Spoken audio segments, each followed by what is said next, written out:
Adonai l'sharto u'lachava et Shem Adonai l'hiyot lo la'avadim kol shomer Shabbat mechalelo u'machazikim v'ivritim v'haviotim el har koshi v'simachtim b'beit tefilatim olotechem v'zivchechem v'ratzon al mizbechi ki beiti beit tefilah ikaret lechol hamim Ne'um Adonai Elohim Mekabetz Nidchei Yisrael Od Akabetz Alav Lenikbatzav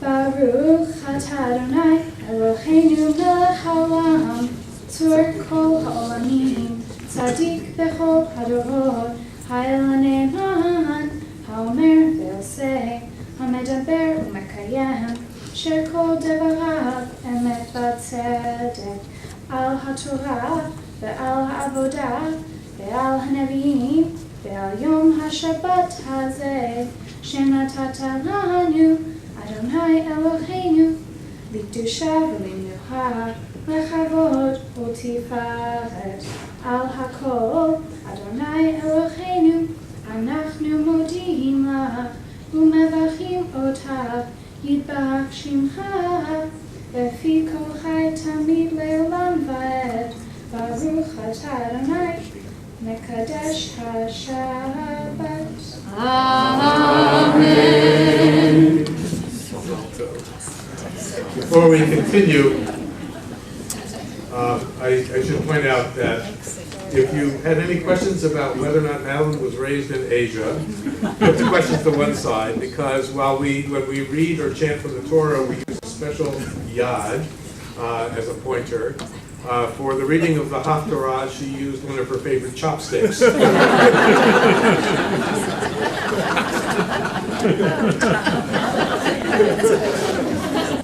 for the prayer for the state of Israel, we invite Maddie's aunt, BatMitzvahZemans3. Should be on the next page.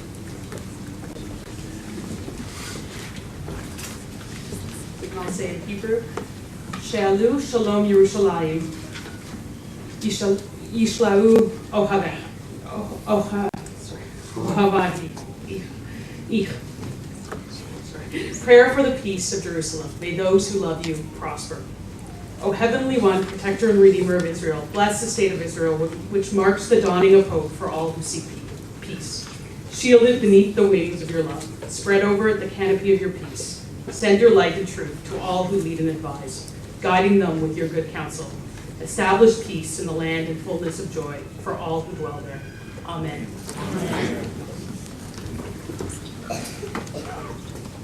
And now we turn back to page 256 and invite Jeff and Rachel Har forward.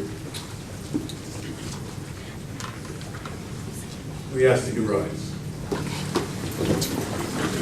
יעלו את שם אדוני כי נשגב שמו לבדו הודו על ארץ ושמיים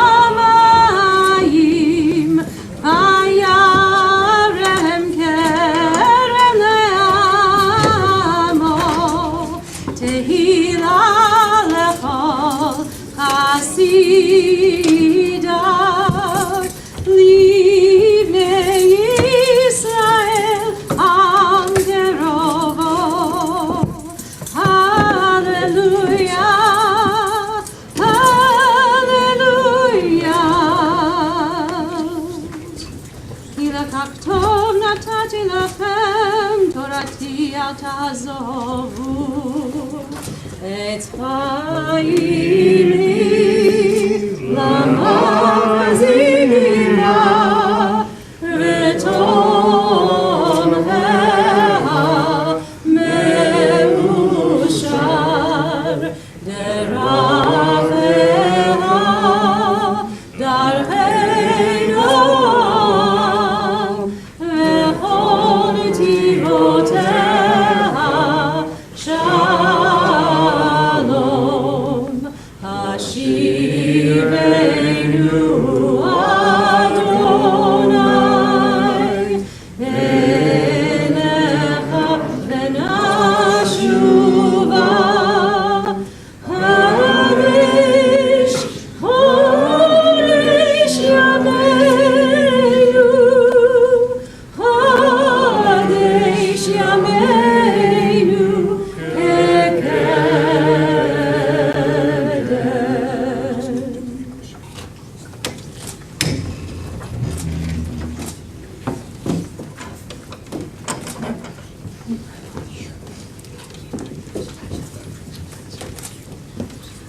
You may be seated.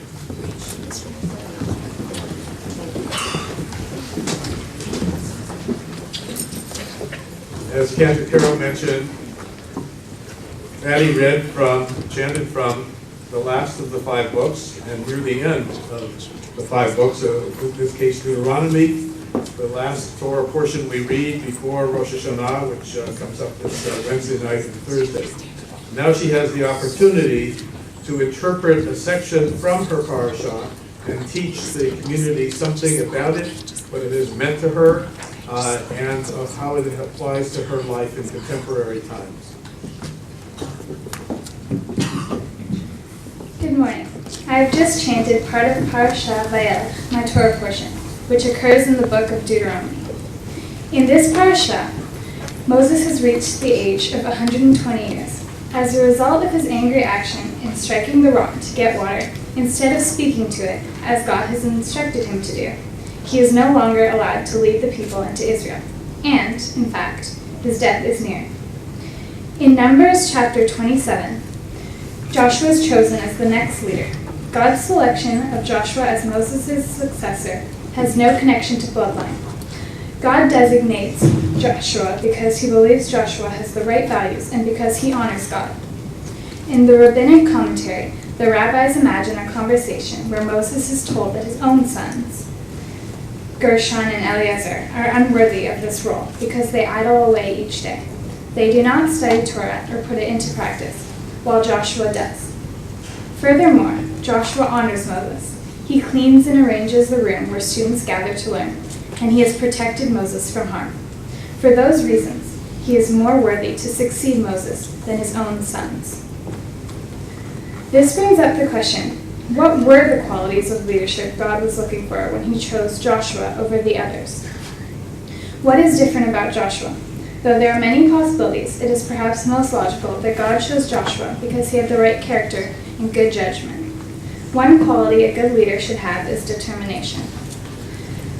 No matter what gets in his way, he must find a way to persevere and continue forward. In verse 23 of my parashah, God says to Joshua, "Be strong and resolute, as you shall bring the Israelites into the land that I promised them on oath." A leader should be able to stand up for his own views, but be open to others' ideas at the same time, and also to be able to work collaboratively, as Joshua did with Moses. A leader should also know how to contain his anger. Moses was not allowed to lead his people into the land of Israel because in his anger he had disobeyed God. Another quality God saw in Joshua was his courage. Joshua was the type of person who would lead the Israelites and go before them instead of just accompanying them, and he knew the correct time to do both. Faithfulness is another crucial characteristic that I think prompted God to choose Joshua. When the 12 spies were sent out to Canaan, Joshua was the only one who had complete confidence in God. He was also completely loyal to Moses throughout the entire 40 years they spent in the desert. In choosing Joshua, God is telling us that these are the most important qualities of a leader. He is trying to teach us that this is the kind of person we must look up to in our own lives. A person who has the values we look for in a leader. A person with good judgment and courage, who is determined, can control his anger, who is loyal, and will go before their people. In my life, I have seen many different types of leaders. One person that I look up to as a leader was my math teacher in 6th grade. She was also patient. She was always patient, no matter how much I didn't listen or if we didn't do very well on the test. She taught me how to persevere by getting extra help and not giving up if I didn't get something the first time. This has helped me with not only difficult subjects at school, but also when preparing for my BatMitzvah and when trying something new or scared. Anytime I didn't understand something or when I was afraid of something, whether it was riding a roller coaster or writing a test, I knew that all I could do was try and do my best. John Wood, the founder of Room to Read, which is the charity I chose to raise money for, is another leader who I admire. In 1998, he was trekking through Nepal when he came upon a school. Seeing the ruined building and extreme shortage of books, John Wood made a life-changing decision. He quit his job at Microsoft and decided to dedicate his life to building schools and establishing libraries in the developing world. Now, 14 years later, through his perseverance and resolution, thousands of kids across many continents have access to education and a better life because of his leadership. I think a leader is someone who puts in extra time or energy to help others in their community. When I think of someone in my life that does that, I especially think of my mom. For the last 5 years, she has been volunteering, working to make my school better. Although she isn't a student at SAF, she wants to help the school in its work to make better decisions. She is a person who works collaboratively. She listens and learns from others to help her make better judgment. And through her leadership, she is working to make a difference to something that is more than just one person. In this case, it's an entire school. Before concluding my speech, I would like to ask a question that has puzzled me. If God chose Moses to lead the Israelites out of Egypt because he was a true leader and had all of the characteristics I have talked about, why did he forgive him after he did just one thing wrong? What made God deny Moses the opportunity to lead his people into Israel? I cannot finish without saying a few thank yous. First of all, Alana, thank you for being extremely patient and an amazing teacher as I struggled to learn Hebrew. I couldn't have done it without you. And thank you, Cantor Carol, for all the help figuring out my portion in our Skype calls to practice chanting. You made the service very special and I'm extremely grateful. Thank you, Rabbi Thought, for being so helpful as I was learning my portion and writing this speech, and especially for today's service. Mom and Dad, thank you for always being there for me and for planning this amazing day. And thank you, Ollie, for coming up with great ideas, even when I didn't want to hear them, and for always being there at the end of the day.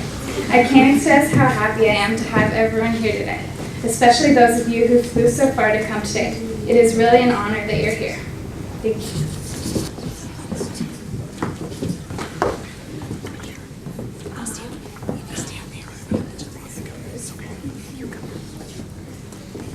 Wow.